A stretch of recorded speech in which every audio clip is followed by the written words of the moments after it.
ನಾವ್ಯಾಕೆ ಮಾಡ್ತಾ ಇದೀವಿ ಅಂದ್ರೆ ಅವ್ರು ಪಾದಯಾತ್ರೆ ಮಾಡಿದ್ದನ್ನು ಹಂಗೆ ಬಿಟ್ರೆ ಜನ ತಪ್ಪು ತಿಳ್ಕೊತಾರೆ. ಜನಗಳಿಗೆ ನಮ್ದೇನು ತಪ್ಪಿಲ್ಲ ಇದರಲ್ಲಿ ಅಂತಕ್ಕಂಥ ಸಾಬೀತು ಮಾಡ್ತಕ್ಕಂಥ ದೃಷ್ಟಿಯಿಂದ ನಾವು ಜನಾಂದೋಲನ ಮಾಡ್ತಾ ಇದೀವಿ. ಇದನ್ನ ಇಷ್ಟಕ್ಕೆ ಬಿಡಲ್ಲ ಇವ್ರು ಏನಾರ. ಈಗ ನಾನು ಹೇಳ್ತೀನಿ, ರಾಜ್ಯಪಾಲರು ಘನವತ್ತ ರಾಜ್ಯಪಾಲರು ಯಾರೋ ಒಬ್ಬರು RTA ಕಾರ್ಯಕರ್ತರು ಹೋಗಿ ಒಂದು ಎಂಥದನ್ನ ಕೊಡ್ತಾರೆ.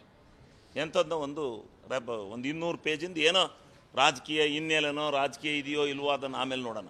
ಅದನ್ನು ತಗೊಂಡೋಗಿ ಕೊಟ್ಟಾಗ ನೀವು ಸತ್ಯಾಸತ್ಯತೆಗಳನ್ನು ನಿಮ್ಮ ಕೈ ಕೆಳಗೆ ಬರ್ತಕ್ಕಂಥ ಎಲ್ಲ ಅಧಿಕಾರಿ ವರ್ಗದವರನ್ನು ಕರೆದು ಚರ್ಚಿಸ್ತಲೇ ಏಕಾಏಕಿ ನೀವು ಹೆಂಗೆ ನೋಟಿಸ್ ಇಶ್ಯೂ ಮಾಡಿರಿ?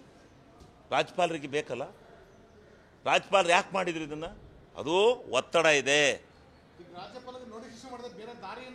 ಏನು ರಾಜ್ಯ ಅವರು ನೋಟಿಸ್ ಇಶ್ಯೂ ಮಾಡೋದನ್ನ ನೋಡ್ರಿ, ಅದನ್ನ 2-3 ದಿವಸ ರೇ ಒಂದ್ ನಿಮಿಷ ಅವರು ಅಲ್ಲ ನೋಡಿ, ನೀವು ಸುಮ್ಮನೆ 1 ನಿಮಿಷ 3-4 ದಿವಸ ಟೈಮ್ ತಗೊಂಡು ಅದನ್ನೆಲ್ಲ ಚರ್ಚೆ ಮಾಡಿ ಅವರ ಗಮನಕ್ಕೆ ಹೌದು ಇಲ್ಲಿ ಲೋಪ ಆಗಿದೆ ಅನ್ನತಕ್ಕಂಥದ್ದು ಮನವರಿಕೆ ಆದಮೇಲೆ 200 ಪುಟನು ಓದ್ಬಿಡಕ್ಕಾಗತ್ತಾ? ಯಾರೋ ಒಬ್ಬ ಹೇಳಿದ್ದು, ಒಬ್ಬ ನಾಳೆ ಬೆಳಿಗ್ಗೆ ನೆನ್ನೆ ದಿವಸ ಒಬ್ಬ ಒಂದು ರಾಜ್ಯಪಾಲರಿಗೆ ಒಂದು ಕೊಟ್ಟಾನೆ. ಏನಂತ? ಸಿದ್ದರಾಮಯ್ಯನವ್ರು ಬರ್ತಾರೆ ಏನಂತ, ಸಾವಿರಾರು ಜನದ ಇಂಟ್ರ್ಯೂ ಮಾಡ್ತಾರೆ. ಇಂಟ್ರ್ಯೂ ಮಾಡಿದಾಗ ಇದನ್ನು ಸೂಕ್ತವಾಗಿ ಪರಿಶೀಲಿಸಿ ಕ್ರಮ ವಹಿಸಿ, ಇಲ್ಲ ನಿಯಮಾನುಸಾರ ಇದು ಮಾಡಿ ಅಂತ ಬರೀತಾರೆ. ಅದನ್ನ ಡಿನೋಟಿಫೈ ಮಾಡಿ ನಿಯಮಾನುಸಾರ ಮಾಡಿ ಅಂತ ಮಾಡಿದರೆ ಅಧಿಕಾರಿ ಕರ್ತವ್ಯ ಏನು? ಅದು ನಿಯಮದಲ್ಲಿ ಇದ್ದರೆ, ಅದು ಪರ್ಫೆಕ್ಟ್ ಆಗಿದ್ರೆ ಡಿನೋಟಿಫೈ ಮಾಡಬೇಕು, ಇಲ್ಲಾಂದ್ರೆ ಕೈ ಬಿಡಬೇಕು. ಅದನ್ನೇನು ಸಿದ್ದರಾಮಯ್ಯನವ್ರು ಹೋಗಿ ಎಲ್ಲ ಜಮೀನು ಅಳಿಯೋಕ್ಕಾಗತ್ತಾ ಸಿದ್ದರಾಮಯ್ಯನವ್ರು ಹೋಗಿ ಅಲ್ಲಿ ಜಮೀನು? ಅದನ್ನು ತಗೊಂಡೋಗಿ ನೀವು ರಾಜ್ಯಪಾಲರಿಗೆ ಅರ್ಜಿ ಕೊಡ್ತೀರಾ ಅಂದ್ರೆ ಯಾವ ಮಟ್ಟಕ್ಕೆ ಈ ರಾಜ್ಯದಲ್ಲಿ ಆಡಳಿತ ಇದು ಮಾಡ್ತಾ ಇದ್ದೀರಿ ನೀವು? ರಾಜ್ಯಪಾಲರು ಎಲ್ಲಿ ಎಷ್ಟು ರಾಜಭವನ ಅಂದ್ರೆ ಏನು, ಯಾವ ಲೆವೆಲಿಗೆ ಬಂದಿದೆ?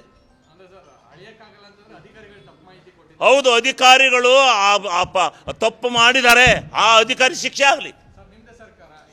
ಯಾರು ನಮ್ಗೇನು ಗೊತ್ತು? ಈಗ ತಗೊಂಡ ರಾಜ್ಯಪಾಲರಿಗೆ ಕೊಟ್ಟರು ಅವನ ಅರ್ಜಿಯ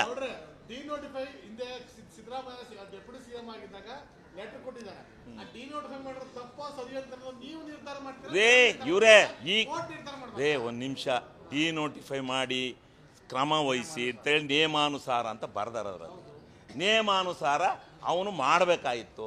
ನಿಯಮ ಬಿಟ್ಟು ಮಾಡೇನೆ ಅಂತ ಇಟ್ಕೊಳ್ಳಿ. ಈ ಕಂಪ್ಲೇಂಟ್ ಬಂದಿದೆ, ತನಿಖೆ ಮಾಡಿ ಯಾವನು ಸಂಬಂಧಪಟ್ಟ ಅಧಿಕಾರಿ ತಪ್ಪು ಮಾಡಿದ್ರೆ ಅದನ್ನು ಅನುಭವಿಸ್ತಾನೆ. ಅದಕ್ಕೆ ಸಿದ್ದರಾಮಯ್ಯನವ್ರ ತಪ್ಪೇನ್ರಿ? ಈಗ ಬಂದು ನೀವೇನೋ ಒಂದು ರಿಕ್ವಿಷನ್ ಕೊಡ್ತೀರಿ, ಆ ರಿಕ್ವಿಷನ್ ಮೇಲೆ ಇದನ್ನು ನಿಯಮಾನುಸಾರ ಕ್ರಮ ವಹಿಸಿ ಅಂತ ಬರೆದುಬಿಟ್ರೆ ಅದು ಇನ್ಯಾರು MLAಗಳು, ಯಾರು ಮಿನಿಸ್ಟ್ರುಗಳು, ಯಾರು ಎಲ್ಲೂ ಯಾವ ಅರ್ಜಿನೂ ಇನ್ಯಾವ ಅಧಿಕಾರಿಗೂ ಬರೀಬಾರ್ದು.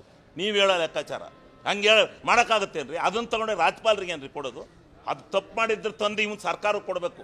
ಅವನು ವ್ಯಕ್ತಿ ಹಿಂಗೆ ಮಾಡಿದಾನೆ, ಇಂಥ ತಪ್ಪನ್ನ ಹಿಡೀರಿ ಅಂತ. ಆವಾಗ ಇವರು ಕ್ರಮ ವಹಿಸ್ತೇ ಹೋದ್ರೆ ಹಿಡ್ಕೊಳ್ಳಿ. ಇಲ್ಲ, ನಾವು ಯಡಿಯೂರಪ್ಪನವ್ರಿಗೆ ಪ್ರಕರಣನೇ ಬೇರೆ.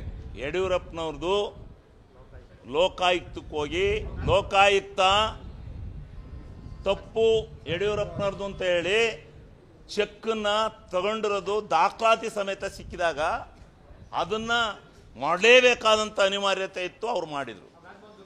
ರಾಜಭವನ ದುರ್ಬಳಕೆ ಆಗಿದೆ ಆಗಿಲ್ಲ ಅನ್ನೋದಕ್ಕಿಂತ ಅವ್ರಿಗೆ ಆಧಾರಗಳಿದ್ರು ಕೊಟ್ಟಿದ್ರು. ಅದನ್ನು ಅವತ್ತು ನಾನೇ ಯಾಕೆ ದುರ್ಬಳಕೆ ಅಂತ ಹೇಳೋಣದ ಅವ್ರಿಗೆ ಮನವರಿಕೆ ಆಯಿತು. ಇದು ಚೆಕ್ಕನ್ನ ತಗೊಂಡಿದ್ದಾರೆ ಬೈ ನೇಮ್. ಮತ್ತೆ ಇದು ಲೋಕಾಯುಕ್ತ ಹೇಳಿದೆ, ಇಲ್ಲಿ ಯಾವ್ದಾರ ನ್ಯಾಯಾಂಗ ಇದು ಹೇಳಿದ್ಯಾ? ಯಾವ್ದು? ನ್ಯಾಯಾಂಗ ತನಿಖೆಗಾರು ವಹಿಸಿ ಯಾವ ಇದ್ಕಾರ ಕೊಡಿ ನೀವು. ನಾನು ಅದು ಕೇಳಕ್ ಬರಂದಿಲ್ಲ ರೇ. ಆ CBI ಸೆಂಟ್ರಲ್ ಗೌರ್ಮೆಂಟಲ್ಲಿ ಇರೋದು, ಇವರು SIT ನಮ್ಮ ಇದರಲ್ಲಿರೋದು. CBI ಸೆಂಟ್ರಲ್ ಗೌರ್ಮೆಂಟ್ ಕೇಳ್ದಂಗೆ ಕೇಳುತ್ತೆ ಅಂತಾರೆ, CBI ಅಲ್ಲಿ SIT ರಾಜ್ಯ ಸರ್ಕಾರ ಕೇಳ್ದಂಗೆ ಅಂತಾರೆ.